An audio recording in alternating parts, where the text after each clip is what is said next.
बिस्मिल्लाहिर्रहमानिर्रहीम। Dear students, अस्सलाम वालेकुम। आज का जो हमारा टॉपिक है न्यू, आपकी जो 9th क्लास है उसका फर्स्ट लेक्चर।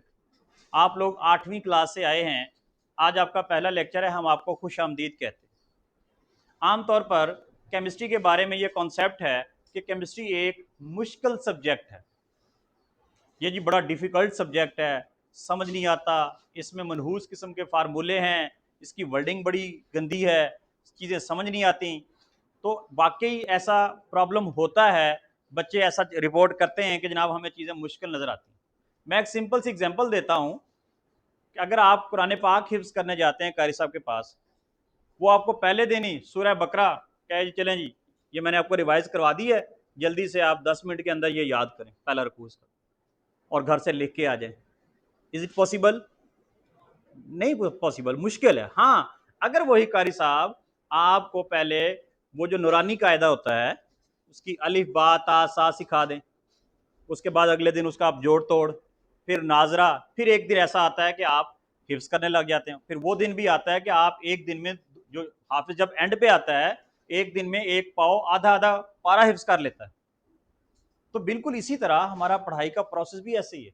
अगर हम केमिस्ट्री को डायरेक्ट स्टार्ट कर देंगे, बहुत सारी वर्डिंग केमिस्ट्री की अपनी है जो आम हमारी डेली लाइफ में वो अल्फाज इस्तेमाल नहीं होते हमारे बोलने में। केमिस्ट्री की एक अपनी लैंग्वेज है, केमिस्ट्री की अपनी ज़बान है। जब आप वो ज़बान सीख लेते हैं तो वो आपके लिए चीज़ें समझना आसान हो जाती हैं। मिसाल के तौर पर एक बंदा है, वो इंग्लिश बोलता है, इंग्लिश ही समझता है, उसको पानी की ज़रूरत है, तो वो कहेगा गिव मी वाटर। अगर आप उसकी ज़बान को समझते हैं, आप उसको पानी भर के दे देंगे। अगर आपको पता ही नहीं है वाटर किसको कहते हैं, तो आप कभी उसको मार्कर पकड़ाओगे, कभी बुक पकड़ाओगे, कभी कॉपी पकड़ाओगे, वो कहेगा no no I need water. तो आपको जब तक उस लैंग्वेज के या जिस सब्जेक्ट को आप पढ़ने जा रहे हैं उसके वर्ड्स मीनिंग का नहीं पता होगा, उस वक्त तक वो सब्जेक्ट आपके लिए मुश्किल होगा। आइए हम इस आज के टॉपिक में कोशिश करेंगे वो तमाम टर्मिनोलॉजीज जो आप क्लास 6 में, 7 में और 8 में ये चीज़ें पढ़ के आए हैं, आज सिर्फ उनकी रिवीजन होगी। प्लस जो आप 9th में आपका आज पहला लेक्चर है, ये तमाम वर्डिंग आपकी पूरी बुक में ये वर्ड्स कहीं ना कहीं यूज होने हैं। मिसाल के तौर पर मैं पढ़ा रहा हूँ, मैंने लफ्ज न्यूक्लियस बोला, तो एक बच्चा सोचने बैठ गया पता नहीं ये न्यूक्लियस क्या बला होती है, क्योंकि ज़िंदगी में आम हमारी वर्डिंग में कहीं न्यूक्लियस लफ्ज इस्तेमाल नहीं होता। कहीं मैंने प्रोटॉन बोला तो वो कंफ्यूज हो गया, कहीं मैंने रिएक्टेंट बोला वो कंफ्यूज हो गया, कहीं मैंने प्रोडक्ट बोला वो कंफ्यूज हो गया, कहीं मैंने आइन लफ्ज बोला वो कंफ्यूज हो गया। केमिस्ट्री इसलिए मुश्किल है कि बच्चों को उसकी वर्डिंग्स का, उन टर्मिनोलॉजीज का, वो जो उसकी छोटी छोटी डिफाइंस होती है उनका पता ही नहीं होता कि किस चीज को क्या कहा जाता है। आज इस लेक्चर में हम ये सारा सीखेंगे इंशाल्लाह। यही वर्ड बार बार रिपीट होते हैं आपकी केमिस्ट्री में। जैसे आपके जो अल्फाबेट्स हैं इंग्लिश वाले, A B C D, total 26 कितने वर्ड्स हैं? इतने ही है ना? जितनी बड़ी से बड़ी आप इंग्लिश की किताब उठा लें, यही 26 वर्ड्स बार बार रिपीट हो रहे होते हैं। इसी तरह आपकी जो 9th और 10th की केमिस्ट्री है, उसके अंदर ये जो मेन जो आज हम डेफिनेशंस पढ़ेंगे, ये छोटी छोटी वर्ड्स मीनिंग पढ़ेंगे, यही बार बार रिपीट होने। अगर आप ये सीख जाएंगे आपके लिए केमिस्ट्री आसान हो जाएगी। आइए जी स्टार्ट करते हैं। सबसे पहली जो हमारी इसमें डेफिनेशन है, that is matter. Anything that has mass and occupy space. Mass और स्पेस दो चीजें, दुनिया की हर वो चीज जिसके अंदर ये दो क्वालिटीज पाई जाएं, केमिस्ट्री वाले उसका नाम मैटर रख देते हैं। मिसाल के तौर पर मेरे पास ये मार्कर है, मैं देखता हूं इसका मैस मीन वजन, इसका वजन भी है, इन्होंने ये इतनी जगह भी कवर की हुई है। अब इसका नाम आम जबान में मार्कर है, केमिस्ट्री की जबान में क्या है? मैटर है। मुनीब ये मुझे रजिस्टर दिखाइएगा। ये मेरे पास रजिस्टर है, आम लोग इसको रजिस्टर बोलते हैं। मैं इसको देखता हूँ, भाई इसका तो मुझे मेरे हाथ पे वजन भी महसूस हो रहा है और इसने इतनी जगह भी कवर की हुई है, स्पेस ऑक्यूपाई की हुई है ना। जैसे आप कुर्सी पे बैठे, आपने कुर्सी को ऑक्यूपाई किया हुआ है, आपका अपना भी एक वजन है। अब केमिस्ट्री में, साइंस में इसको हम रजिस्टर नहीं बोलेंगे, अब इसका नाम क्या होगा? मैटर। अब इसका नाम क्या होगा? तो एक सिंपल डेफिनेशन, दुनिया की हर वो चीज जिसका कोई अपना वजन हो और वो जगह घेरती है, वो क्या कहलाएगी? मैटर। आप देखिए ये डाइस है, इसका वजन भी है, जगह घेरता है, मैटर। मार्कर की मैंने एग्जांपल दी, matter. Mobile, matter. Pencil, chair, table, motorcycle, गाड़ी, पूरा कमरा, एवरीथिंग इज मैटर। सो इसकी हम एग्जांपल दे सकते हैं, वाटर ले लें, वुड ले लें, मिल्क ले लें, ये सारे के सारे आपके क्या कहलाएंगे?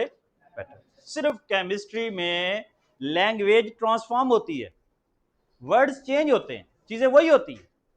पहले आज तक आप उसको मेज, कुर्सी, किताब, कापी इस तरह लफ्ज बोलते थे। अब आप देखेंगे क्या इसके अंदर वो दो प्रॉपर्टीज हैं, क्या इसका मैस है, क्या ये स्पेस ऑक्यूपाई करती है? Yes, it is called a matter. आगे फिर मैटर की आप मुख्तलिफ स्टेट्स भी पढ़ेंगे, सॉलिड, लिक्विड, गैस, वो आगे आ जाएंगे। नेक्स्ट एक लफ्ज बार बार इस्तेमाल होगा जी, substance. Substance, piece of pure matter. अगर आपके पास मैटर है, खालिस हालत में, मिसाल के पास सोना है, आपके पास 10 तोले सोना है, आपने उसमें से 1 तोला अलहदा कर लिया, वो जो टुकड़ा आपने अलहदा किया, अब उसका केमिस्ट्री में नाम बन जाएगा सब्सटेंस। केमिस्ट्री उसको क्या बोलेंगे? सब्सटेंस। मिसाल के तौर पर ये हमारे पास एक गोल्ड का एक पीस है, इतना बड़ा है, हम क्या करते हैं, उसका इतना पीस अलहदा कर लेते हैं, ये जिसको मैंने कलर किया है ये। अब जब ये अलहदा होगा, कंडीशन ये है कि ये प्योर हो, खालिस हो। जब वो उसका टुकड़ा उससे अलहदा कर देंगे, वो क्या कहलाएगा? सब्सटेंस। मेरे पास मिसाल है, जैसे मार्कर है, मैं कहता हूँ ये गोल्ड का बना हुआ सारा, ये इसका जो ढक्कन है ये भी क्या है? गोल्ड का। अगर मैं इसको बेटा यहाँ से सेपरेट कर दूं, अब केमिस्ट्री की भी जुबान में इसका नाम सब्सटेंस है। ये पूरे बड़े पोर्शन का एक छोटा पोर्शन अलहदा कर दिया, इसका नाम क्या हो जाएगा? सब्सटेंस। ओके, हाँ जी, substance, piece of pure metal. Example क्या होगी? Piece of gold, piece of silver, किसी चीज का कोई एक टुकड़ा ले ले। नेक्स्ट डेफिनेशन जो है आपके जो बार बार इस्तेमाल होनी है वो है atom, smallest part of an element. किसी एलिमेंट का कोई छोटे से छोटा जो टुकड़ा है वो एलिमेंट कहलाएगा। मिसाल के तौर पर हम फिर गोल्ड की एग्जांपल ले लेते हैं, सोना है, आप सोने का एक छोटा सा पीस अलग कर लें, उसको भी हम एलिमेंट बोलेंगे। क्या नाम बोलेंगे? आपके पास चांदी है, उसका आप एक पीस अलग कर लेते हैं, वो एलिमेंट है। आपके पास ऑक्सीजन गैस का सिलेंडर है, उसमें से गैस कुछ रिलीज होती है, वो भी क्या है? एलिमेंट है। तो किसी का सबसे छोटे से छोटा जर्रा जो किसी केमिकल रिएक्शन में भी हिस्सा ले सके, उसको हम क्या बोलेंगे? एटम। नेक्स्ट है कि हम एटम को देखेंगे, लेट्स सपोज, हम सपोज करते हैं कि एक इस तरह स्फेरिकल शेप में एटम होता है, ये इसका जो सेंटर है इसको हम न्यूक्लियस बोलते हैं। एटम का जो सेंटर है उसको क्या बोला जाता है जी? न्यूक्लियस। अच्छा जी, इस न्यूक्लियस के अंदर क्या पाया जाता है? इसके अंदर प्रोटॉन और न्यूट्रॉन्स होते हैं। प्रोटॉन एंड, प्रोटॉन के ऊपर कौन सा चार्ज होता है? पॉजिटिव। प्रोटॉन के ऊपर पॉजिटिव चार्ज, और न्यूट्रॉन के ऊपर नो चार्ज। जो न्यूट्रॉन होता है उसके ऊपर कोई चार्ज नहीं होता, वो न्यूट्रल होता है। हाँ, इस न्यूक्लियस के गिर्द इस तरह शेल होते हैं, गोल गोल पाथ होते हैं, उनके अंदर जो पार्टिकल्स रिवॉल्व करते हैं, घूमते हैं, उनको हम बोलते हैं इलेक्ट्रॉन्स। उनको क्या बोलते हैं जी? इलेक्ट्रॉन। उसके ऊपर कौन सा चार्ज होता है? अब ये उसी के बारे में हमने एटम पढ़ लिया। अब देखते हैं कि जी एटम के अंदर प्रोटॉन क्या चीज होती है? Positive particle. याद रखिएगा, आपका एटम को अगर हम तोड़ें, उसको तोड़ें, चेक करें इसके अंदर से क्या निकलता है, वैसे तो इसके बहुत सारे पार्टिकल हैं, लेकिन आपकी किताब में 3 मेजर पार्टिकल बताए गए, प्रोटॉन, इलेक्ट्रॉन, न्यूट्रॉन। जिसके ऊपर पॉजिटिव चार्ज होगा वो क्या कहलाएगा? प्रोटॉन। जिसके ऊपर नेगेटिव चार्ज होगा, इलेक्ट्रॉन। जिसके ऊपर कोई चार्ज नहीं होगा, वो न्यूट्रॉन। तो पॉजिटिव जो पार्टिकल होगा वो क्या कहलाएगा? प्रोटॉन। अच्छा जी, ये कहां पाया जाता है? Found in nucleus. ये जो सेंटर में न्यूक्लियस होता है, इसकी लोकेशन ये है। इसका एड्रेस पूछ ले आपसे कोई, हाँ जी ये प्रोटॉन साहब कहाँ रहते हैं, आप कहेंगे जी एटम के न्यूक्लियस में रहते हैं। कहाँ रहते हैं? ये न्यूट्रॉन साहब कहाँ रहते हैं? एटम, एटम का न्यूक्लियस, न्यूक्लियस के अंदर रहता है।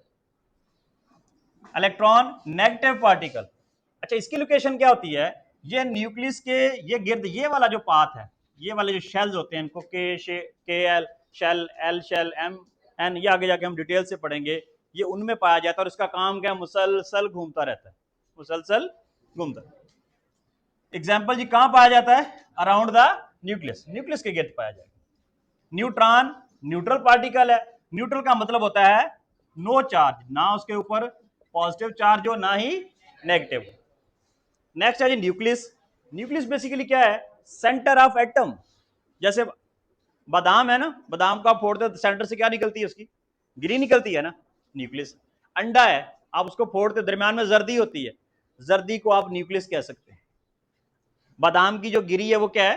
न्यूक्लियस है। इसी जब हम एटम को फोड़ते हैं, जो एटम का सेंट्रल पोर्शन होता है, उसका दरमियान वाला हिस्सा, उसको क्या बोलेंगे? न्यूक्लियस। नेक्स्ट है जी अटामिक नंबर। एक ये लफ्ज बार बार इस्तेमाल होगा कि जी अटामिक नंबर, फला एलिमेंट का अटामिक नंबर बताएं, हाइड्रोजन का बताएं, कार्बन का बताएं, नाइट्रोजन का बताएं। भाई जैसे आपकी क्लास है, ये क्लास के अंदर जितने स्टूडेंट हैं, हम कहते हैं जी क्लास की स्ट्रेंथ। अक्सर यहाँ पीएन आता है कि जी क्लास की स्ट्रेंथ बताएं, आज कितने बच्चे हाजिर हैं। हम काउंटिंग करते हैं 1 2 3 4 5 6 7, हम बताते हैं जी 47 है, ये क्लास की तादाद है ना। ऐसे ही अगर आप एटम के अंदर मौजूद प्रोटॉन्स को काउंट कर लो, प्रोटॉन की हाजिरी लगा लो, उनकी अटेंडेंस लगा लो, जितने प्रोटॉन प्रेजेंट होंगे न्यूक्लियस में, वही उस एटम का एटॉमिक नंबर कहलाएगा। Simple definition. आपसे क्यों पूछ रहा व्हाट इज एटॉमिक नंबर? आप कहेंगे number of protons, number of protons. देख लें जी, total number of protons. Example, अब ऑक्सीजन है, ऑक्सीजन के पास उसके न्यूक्लियस के अंदर 8 प्रोटॉन्स होते हैं। कितने प्रोटॉन्स होते हैं? तो उसका एटॉमिक नंबर क्या बन जाएगा? 8। हाइड्रोजन के न्यूक्लियस में एक प्रोटॉन पाया जाता है, तो इसका एटॉमिक नंबर क्या कहलाएगा? 1। अच्छा, ये अब आ गया मैस नंबर। जैसे मैंने आपको एग्जांपल दी कि आप स्टूडेंट्स की तादाद प्रोटॉन की तरह, वो एटॉमिक नंबर कहलाएगा। मैं साथ टीचर हूं, अगर मुझे भी साथ शामिल कर लिया जाए, आप 47 थे प्लस 1 कितने हो गए? इसी तरह जो एटम का न्यूक्लियस होता है, जो सेंट्रल पोर्शन होता है, उसके अंदर 2 लोग पाए जाते हैं। कौन कौन? Proton and. अगर आप दोनों को ऐड कर लो, दोनों का सम निकाल लो, उनको जमा कर लो, वो जो तादाद होगी वो कहलाएगी मैस नंबर। क्या कहलाएगी जी? आइए देखते हैं जी। Mass number, number of protons यानी प्रोटॉन की तादाद, एंड नंबर ऑफ न्यूट्रॉन, दोनों को ऐड कर दो तो आपका क्या आ जाएगा? मैस। फॉर एग्जांपल, हमारे पास कार्बन है, कार्बन के पास 6 प्रोटॉन्स हैं। कितने प्रोटॉन हैं?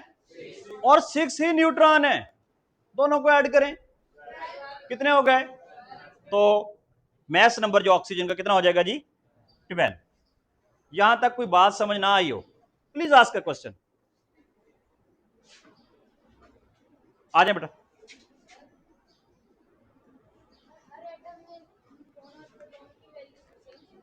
नहीं, डिफरेंट होता है जी बेटे। नेक्स्ट है जी केमिकल चेंज। केमिस्ट्री में आप 2 तरह की चेंजेस पढ़ेंगे। एक चेंज वो होती है अगर वो चेंज आ जाए, वो चीज वापस अपने पहले जैसी नहीं बनती। मिसाल के तौर पर, आपने कागज का एक टुकड़ा जला दिया, अब आप लाख उस जली हुई राख की मिन्नतें करें कि अल्लाह के वास्ते तू पहले जैसा कागज बन जाए, वो नहीं बनेगा। ये चेंज आ गई उसमें। कौन सी चेंज? Chemical change. इस चेंज को क्या बोलेंगे? आपने अंडा लिया, उसको पानी में डाल के बॉयल किया, बॉयल अंडे को दोबारा फ्रिज में रखे, ठंडा करने पे पहले जैसा क्या हो गई है? केमिकल चेंज आ गई। केमिकल चेंज कभी रिवर्स नहीं होती। एक होती है फिजिकल चेंज, वो रिवर्स हो जाती है। क्या मतलब? आपने पानी लिया एक कटोरे में, फ्रिज में रख दिया, क्या बन गई? बर्फ। बर्फ को उठा के बाहर धूप में रख दिया, वापस क्या बन गया? पानी। ये कौन सी चेंज थी? Physical change. Physical change reverse हो सकती है, केमिकल चेंज रिवर्स नहीं होती। आइए देखते हैं। New substances formed. Chemical change में क्या होता है? नए सब्सटेंस बनते हैं। एग्जांपल, रस्टिंग ऑफ आयरन, लोहे को जंग लग जाता है, केमिकल चेंज आई है। Physical change, no new substance formed, कोई नया सब्सटेंस नहीं बनता। बर्फ पिघल जाती है, दोबारा फ्रिज में रखो, दोबारा बर्फ बन जाती, फिजिकल चेंज। एक और लफ्ज बार बार इस्तेमाल होगा, सल्यूट। मिसाल के तौर पर, जरार के घर में मेहमान आते हैं, ये उनके लिए जाम शीरी वाला शरबत बनाते हैं। ये एक जग पानी यानी 1 लीटर पानी लेते हैं, उसके अंदर 1 पाव चीनी डालते हैं, दोनों को मिक्स किया, जाम शीरी डाला, मेहमान को पेश किया, मेहमान चला गया। अब इन्होंने 2 चीजें ली, क्या जितना पानी लिया था उतनी चीनी ली थी? नो, पानी ज्यादा था, चीनी। केमिस्ट्री में जब कुछ 2 चीजों को मिक्स किया जाता है, उनको डिसॉल्व किया जाता है, जो चीज कम मिकदार में होती है उसका इन्होंने नाम रख दिया पकड़ के सल्यूट। क्या नाम रख दिया? और जो चीज ज्यादा मिकदार में ली उसका नाम रख देते हैं सॉल्वेंट। उसका नाम क्या रख देते हैं? सॉल्वेंट। अब सल्यूट और सॉल्वेंट दोनों को कंबाइन कर दें, उसका नाम बन जाता है सॉल्यूशन। उसका नाम क्या बन जाता है? अब जैसे ये आपकी क्लास है, आप 47 लोग हो, ज्यादा तादाद में हो, मैं अकेला 1 हूं, तो मैं सल्यूट कहलाऊंगा, आप लोग और पूरी क्लास सॉल्यूशन। आइए जी देखिए, solute small amount of substance dissolved, जो कम मिकदार हल हो जाए उसको सल्यूट बोलते हैं। एग्जाम्पल जैसे चीनी है, आप दूध का गिलास पीते हैं, उसके अंदर एक चीनी चम्मच डाल लेते हैं, तो जो एक चीनी चम्मच डाली है वो आपका सल्यूट है, और जो दूध का गिलास था वो, और दोनों मिलाकर solution. Solvent large amount of substance dissolved solute, example water. Density basically physics की डेफिनेशन है, मैस पर यूनिट वॉल्यूम, जैसे भारी और हल्की चीज, मिसाल के तौर पर आप ऑयल डालते हैं पानी में, वो ऊपर तैरने लग जाता है, रीजन हल्का है, जो चीज हल्की होगी वो ऊपर तैरेगी। ये जो बर्फ पानी की सतह के ऊपर तैरती है, ये भी डेंसिटी का डिफरेंस है, ठंडे पानी की डेंसिटी ज्यादा होती है, वो नीचे चला जाता है, बर्फ की डेंसिटी कम होती है, उसका वजन कम होता है, वो ऊपर तैरने लग जाती है। नेक्स्ट है जी, एक लफ्ज बोलेंगे पीरियोडिक टेबल का इस्तेमाल हो, लेफ्ट जानिब देखें, पीरियोडिक टेबल, इधर देखें, वो दीवार पे कौन सा चार्ट नजर आ रहा है? चार्ट है ना, किस चीज का है? इंशाल, किस चीज का चार्ट है? अहमद आप बता दें, किस चीज का चार्ट है? एलिमेंट्स का। तो एलिमेंट्स का जो चार्ट होगा उसको हम क्या बोलेंगे? Periodic table. बार बार ये लफ्ज इस्तेमाल होगा, पीरियोडिक टेबल। जब भी पीरियोडिक टेबल का नाम आएगा, इसका मतलब है चार्ट ऑफ एलिमेंट। ये लगा हुआ है आपकी बुक का पेज नंबर 108, जो चार्ट दिया गया वो भी क्या है? पीरियोडिक टेबल है।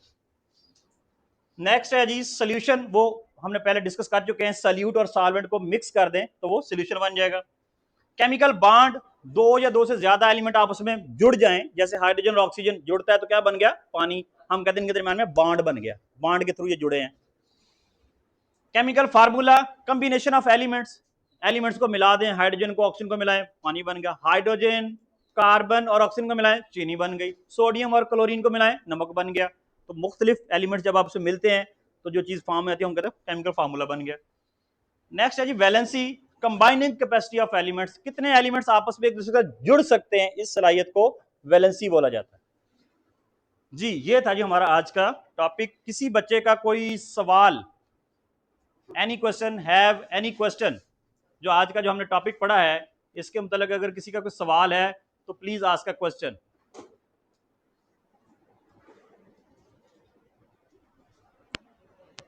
इसके बाद है हमारे पास कंपाउंड, डिफरेंट एलिमेंट्स। हमने एलिमेंट्स का पढ़ा, डिफरेंट एलिमेंट्स अगर आपस में कंबाइन हो जाएं इन फिक्स रेशो, मिसाल के तौर पर हमारे पास एक एलिमेंट है, कार्बन है, ठीक है, हम उसको ऑक्सीजन के साथ मिला देते हैं, चाहे वो मॉलिक्यूल, लेकिन ये मिलके क्या बन गया? CO2। अब ये वाली जो इसकी फॉर्म है ये कहलाएगी कंपाउंड। वाटर है, हमारे पास ये हाइड्रोजन है, हम ऑक्सीजन के साथ मिलाते हैं, ये H2O बन जाता है। अब पूरी दुनिया में वाटर का फार्मूला फिक्स है, हाइड्रोजन के 2 ही एटम होंगे, ऑक्सीजन का एक मिलेगा तो पानी बनेगा। ऐसा नहीं है कि अमेरिका में H5O7 हो, इंडिया में H3O5 हो जाए, पाकिस्तान में H7O11 हो जाए, नहीं, फिक्स रेशो H2O। तो जो फिक्स रेशो होगी वो कॉम्बिनेशन ऑफ एटम में क्या कहलाएगी? कंपाउंड। अच्छा, इसके मुकाबले में एक होता है मिक्सचर, सब्सटेंसेस मिक्स फिजिकली। कुछ सब्सटेंस आप लेते हैं उनको फिजिकली मिक्स कर देते हैं, मिसाल के तौर पर आपने पानी लिया, उसके अंदर नमक डाल दिया, उनको मिलाया, आपस में मिक्स हो गए, लेकिन वो केमिकली कंबाइन नहीं हुए, कोई न्यू चीज नहीं बनी, वही रही। अगर आप उस नमक को दोबारा, मिसाल के तौर पर इब्राहिम का नमक था और यहिया का जो है वो पानी था, इन्होंने दोनों ने मिक्स किया, नमकीन पानी बना लिया, थोड़ी देर बाद लड़ाई हुई, इब्राहिम कहता मेरा नमक वापस करो।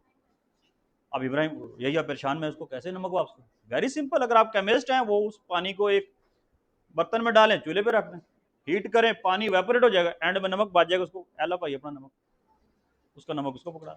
यानी वो क्या था, चीजें फिजिकली कंबाइन हुई थी। जैसे ये मेरे पास मार्कर है, इसका ढक्कन और ये मार्कर ये फिजिकली कंबाइन हुए हुए हैं, जब चाहे इनको जुदा कर लें, इस चीज को बोलते हैं मिक्सचर। क्या बोलते हैं?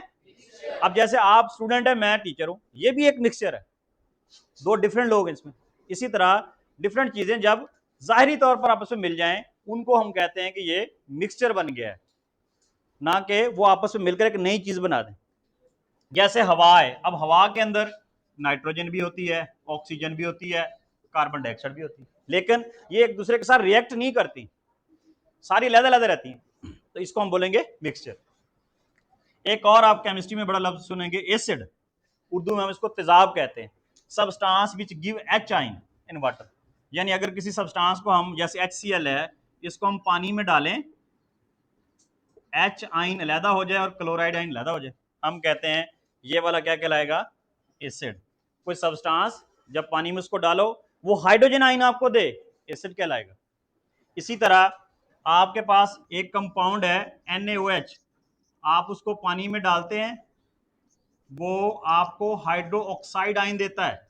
अगर वो OH आइन दे दे तो हम उसको कहेंगे बेस, उसको क्या बोलेंगे, एसिड की definition substance which give hydrogen आइन इन वाटर, जैसे ये एग्जांपल। अब इसको एसिड बोलेंगे, HCl है, HNO3 है, H2SO4 है, CH3COOH है, ये सारे एसिड्स हैं। आम कॉमन एग्जांपल लेमन जूस, लीमू का जो रस होता है एसिड होता है। हर वो चीज जो खट्टी होती है उसके अंदर एसिड होता है, उसकी जो खटास है वो एसिड की वजह से होती है। Base substance which give OH आइन, जो पानी के अंदर OH आइन दे उसको हम बेस बोलेंगे। उसकी आम कॉमन एग्जांपल जो साबन है आपका, वो बेस से बनता है। केमिकल रिएक्शन, केमिकल रिएक्शन ये लफ्ज बार बार इस्तेमाल होगा। केमिकल रिएक्शन का मतलब होता है कि कोई नई चीज बनने लगी, आपने हाइड्रोजन ली, उसको, हाइड्रोजन गैस है, ऑक्सीजन गैस है, दोनों को मिलाया, तीसरी चीज बन गई, वो क्या बन गया, वाटर। अब पानी, हाइड्रोजन और ऑक्सीजन दोनों से डिफरेंट है, इस चीज को हम बोलते हैं ये केमिकल रिएक्शन हो गया। क्या हो गया, आप घर में दूध, चीनी, पानी, पत्ती सब चीजों को मिलाकर जब गर्म करते हैं क्या बनती है, चाय। अब केमिस्ट्री की जबान में ये केमिकल रिएक्शन हुआ है, केमिस्ट्री की जबान में क्या हुआ है, आपकी जबान में जो चाय तैयार हुई है। अब वो जो आपने दूध, चीनी, पानी, पत्ती मिलाया, इसका भी केमिस्ट्री में एक नाम है, इसको बोलते हैं रिएक्टेंट्स। इनको क्या बोलते हैं, वो जो गर्म करने के बाद आपने चाय बनाकर मेहमान को पेश की, इसको केमिस्ट्री की जबान में प्रोडक्ट्स कहते हैं। क्या कहते हैं जी, आइए देखते हैं। Chemical reaction creating new substance, कोई नए सब्सटेंस बनते हैं। एग्जांपल में कंबस्टन ऑफ नेचुरल गैस, आप घर में सुई गैस जलाते हैं, ये वो सुई गैस का फार्मूला है जी CH4। जब आप इसको जलाते हैं इसमें से क्या बनेगा, कार्बन डाइऑक्साइड बनती है, वाटर बनता है और हीट बनती है। हीट पे अम्मी रोटियां और पराठे पकाती हैं। हमारे घरों में जब गैस जल रही होती है, कार्बन डाइऑक्साइड भी हवा में जा रही है, पानी भी हवा में जा रहा होता है, हम क्या यूज कर रहे होते हैं, सिर्फ हीट। तो बेसिकली वो रिएक्शन हो रहा होता है, बेसिकली वो क्या हो रहा है, आपके किचन जो है वो आधी केमिस्ट्री की लैब है, बहुत सारे रिएक्शन आपके किचन के अंदर हो रहे होते हैं। रिएक्टेंट्स स्टार्टिंग सब्सटेंस, जिन चीजों से मिलाकर आपने कोई चीज बनानी, मिसाल के तौर पर मकान बनाना है, ये क्लासरूम बनाना है, शुरू शुरू में क्या इकट्ठा किया गया होगा, ईंटें, सीमेंट, रेत, बजरी। अगर इन चीजों को हम केमिस्ट्री में इसका नाम लें, दे आर कॉल्ड रिएक्टेंट्स, इनका नाम क्या होगा। अच्छा, सारा कुछ इस्तेमाल करने के बाद मिस्त्रियों ने क्या बना दिया, क्लासरूम।